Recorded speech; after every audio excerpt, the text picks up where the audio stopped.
You know that feeling, right? Where you're just stuck in this loop, you're working all the time, you're ticking things off your to-do list, but you feel like you're not actually going anywhere. It's so frustrating.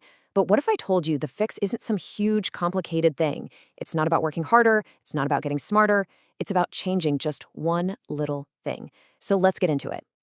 Okay, let's just put it right out there. This quote says it all. Most of us are doing this wrong. And yeah, that sounds kind of harsh, but it's really crucial. The way we go after our goals, it's often totally flawed. I mean, this whole explainer is really built around that one single idea. Sure, we're busy, but are we actually making progress? That's the real question, isn't it? Let's unpack that. So that leads us right into our first big idea here. It's something called the motion trap. And honestly, this is where almost everyone gets tripped up. It's the super common mistake of confusing just doing stuff with actual meaningful achievement. You know, it's like spinning your wheels in the mug versus actually driving down the road. They both use gas, but only one gets you somewhere. Okay, so look at this. This really breaks it down. The difference between feeling productive and actually being productive. Over here on the left, you've got motion. Motion feels, well, it feels safe, right? It's all the organizing, the planning, the endless emails. All those little tasks that make you look and feel super busy. But then on the right, you've got progress. And that, well, that's the real work. And the thing about the real work is that it's often slow, you're usually doing it alone, and let's be honest, it's kind of scary. Why? Because it's the one thing that actually moves the needle. So this brings up a really important question. Why? Why do we get stuck in this motion trap? Well, it's not really about our to-do lists or calendars. It's deeper than that. It's about the story we tell ourselves. It's about this little lie we believe that lets us completely redefine what work even means.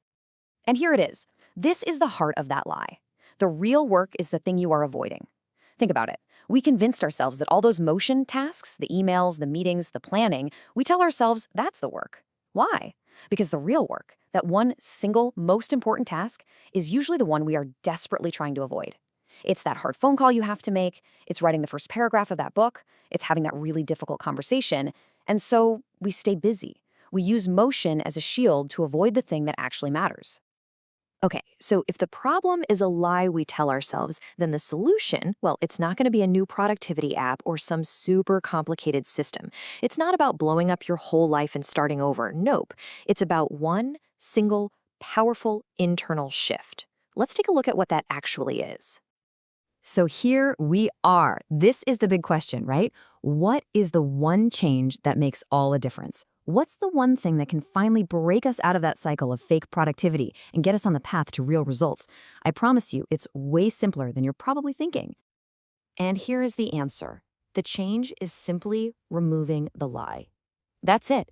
It's about getting brutally honest with yourself. It's about stopping the performance of being productive and finally turning around and facing that one big, scary thing you've been avoiding. That is the entire fix. Nothing more, nothing less. Okay, but what happens next? What happens after you make that change and start doing the real work? Here's the thing. Don't expect a marching band and fireworks. There's no standing ovation. When you finally start doing the real work, the results, they don't scream at you.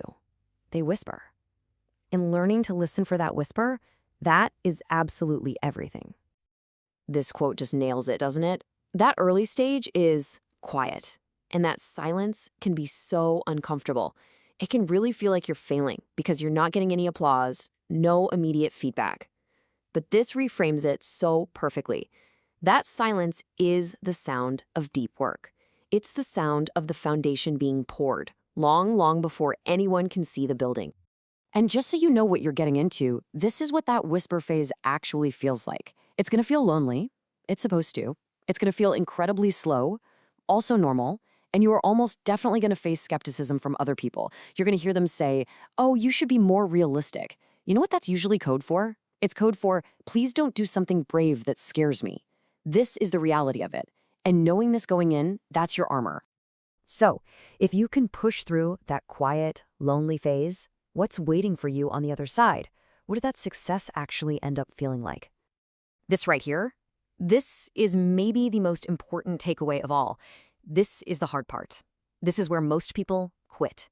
When you are deep in that whisper phase and absolutely no one is cheering for you, that is the most critical time to just keep going. The silence, the lack of applause, It's not a sign that you should stop. It's a sign that you're finally doing the real, unglamorous work that actually leads somewhere. So I want to leave you with this final thought. After all of that silent work, all the doubt, all the painfully slow progress, there's going to come a day when your results are just undeniable. And the same people who told you to be realistic, they won't get it. They won't understand how you did it. So they'll just call it luck. And right there, in that moment, that's the quiet, satisfying proof. That's when you'll know for sure it worked.